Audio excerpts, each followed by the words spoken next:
He outlined to the American people that voted for him, and now he is the president-elect. And for Warren to be critical of their Wall Street insider, as she calls it, that's just experience they have coming to the table. They know how the system works, and they know how the system is rigged. She's very critical, though, of Mnuchin's particular experience at a small bank, which he took over, and also. But we're going to talk more with the panel right when we come back after this short break. Also ahead, the president-elect tweeted that he's going to step away from running the business operations of his company to avoid the appearance of conflict of interest. Is that going to be enough to satisfy critics? We'll talk about that. One of the leading. We've been talking about Senator Elizabeth Warren's strong opposition to Donald Trump's pick for Treasury Secretary. She says the way Trump's administration is coming together shows he has no intention of draining the swamp as he had promised.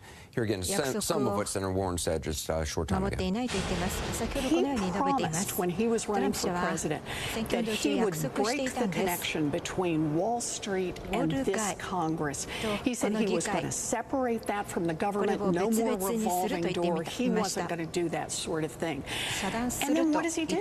He turns around and picks a guy who had actually been one of the people who helped do all of those lousy mortgages that not only broke the economy, but broke millions of families. And then after the crash, a guy who turned around and bought a bank that then became infamous for how hard it squeezed families that had already been cheated, and was the foreclosure machine following that. The American people are furious over what Wall Street has done.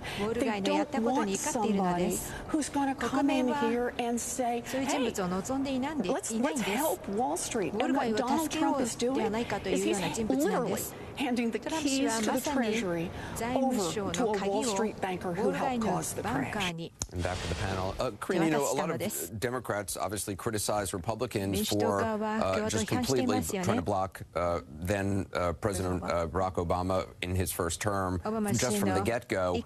Isn't the same, I mean, is it fair now to make the same criticism? It sounds like what Democrats are planning to do. I mean, whether they're able to do it because they don't have power in either house. I got to tell you, Anderson, I'm all for it. I mean, on January 20th of 2009, Republicans met at some steakhouse in D.C. and talked about how they were going to make President Barack Obama a one-term president. So, but they got huge criticism from Democrats at the time. Look, that's not how government, that's not how we function. I hear you, it's not how government works, but this is a guy who, there is no two Donald Trump. There's one Donald Trump, which is the campaign Donald Trump. We see this from the cabinet picks that he has chosen. So payback is okay. It's more about being part of the resistance and being part of saying to the American people, we have your back. Because, like Elizabeth Warren said, 2.3 million more votes. You say it's having your back. To others, it's okay. If people just want to own up to the hypocrisy, then that's okay. But Democrats have been talking about this nonstop for the last 8 years, basically, that this was a strategy. So I think that it is a good strategy, and that's what Democrats saw. And because what happens is the president is the one who wins if there's bipartisanship. So if the Democrats start working with Trump, then people will say, oh, Washington's functioning, and that's good for the president. So I guess it's a good strategy. It's extremely electoral strategy. It's not good for the country. It's a good electoral strategy. Peter? I actually don't think it's hypocrisy. I think there is an important difference. The question is, what is the agenda the president's pushing? Barack Obama's agenda, if you look at his health care plan, was basically largely taken from a Republican plan in Massachusetts. His infrastructure plan, right, his stimulus plan, had huge number of tax cuts, which Republicans liked, and the Republicans still opposed it. If Donald Trump comes forward with that kind of ideologically centrist proposal on infrastructure, he'll get Democratic support. But if he comes up with a proposal which is a hard right proposal, that's different than what Barack Obama did. Warren talking about building economic opportunities and great passion she has. If the Democrats would have run on that and had a candidate that wasn't flawed, they might have won. With her ideas she put forth tonight, those are great ideas. They should have had them in the campaign. But look, moving forward, and she shouldn't be looking at what these guys have done in the past. She needs to look at what's the plan for the future. And as Haley had mentioned, the economic plan is on the table that Donald Trump has with regard to pro-growth tax, unleashing American energy, renegotiating trade deals, and looking at bilateral agreements with other countries. These are plans that will work and they will grow. And look, there are 1,000 employees at Carrier in Indiana who have seen the benefits of these plans. Well, look, this is a real debate that's going on within the Democratic Party right now, right? That there are folks like Elizabeth Warren who feel like just draw the line in the sand and do not let him step across it.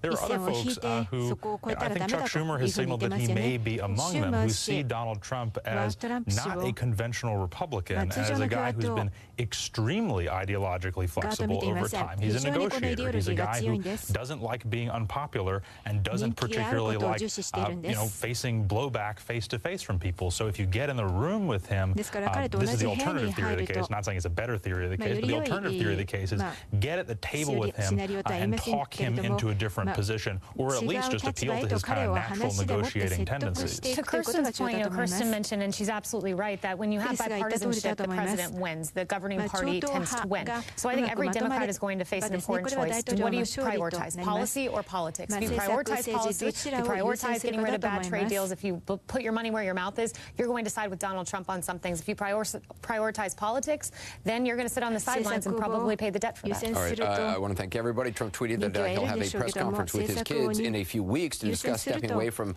operating his businesses, not ownership, but operating them, to avoid the appearance of conflicts of interest as president. We'll talk about that next.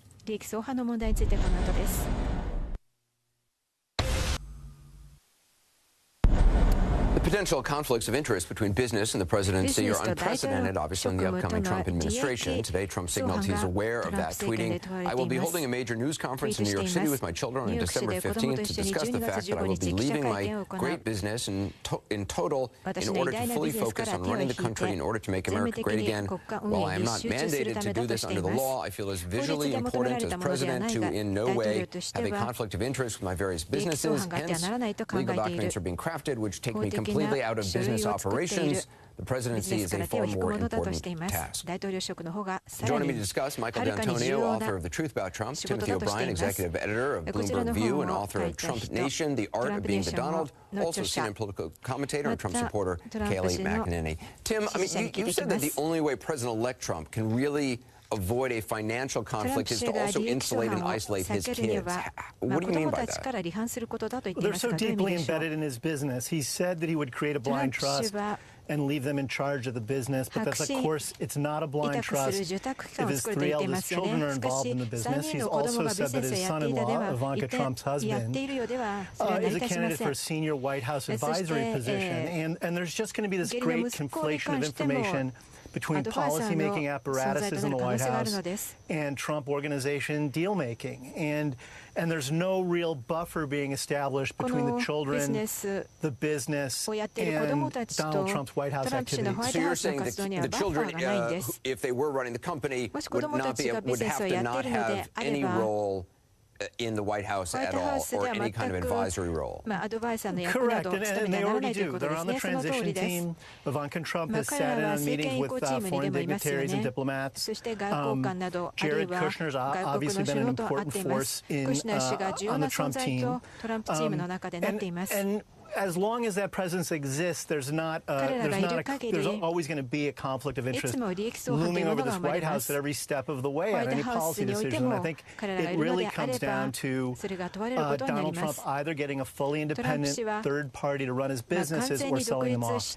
Kelly, the other question, I guess, is about ownership of the properties. Does Donald Trump continue to own them? He said he's going to remove himself from business operations, which sounds like just day-to-day kind of running of a company, but not the ownership itself. Is that enough? I think that's enough. Look, the American people elected him knowing that he had a $10 billion brand. They elected him. And knowing that it was a complex. Knowing that it was complex, that's exactly right. And knowing that the children were advisors and were going to take over the company. That was what was always said. My kids are going to take over. It's an unprecedented situation. We've never seen anything like it before. And that's why the onus is on Donald Trump to consult with White House counsel, which he said he's going to do, Reince Priebus said he's going to do, to ensure that every step he takes is not in conflict. So to Tim's point, though, do you think that the adult children should not have an advisory role if they are running the company? I think they can maintain an advisory role. Look, the special situation we set up with the Clinton Foundation was that the onus was on her to draw the line. Now the same onus is on the Trump children to draw the line between their role in advising their dad and their role in working in the company. I do think that it's doable. I do think it's possible. And I do think that Donald Trump is the person that can make this work in the way the Clintons did not. Michael, I know you've been very focused on the overseas component of Donald Trump's businesses, which are many, and we don't know, frankly, a lot about a lot of them. You've argued that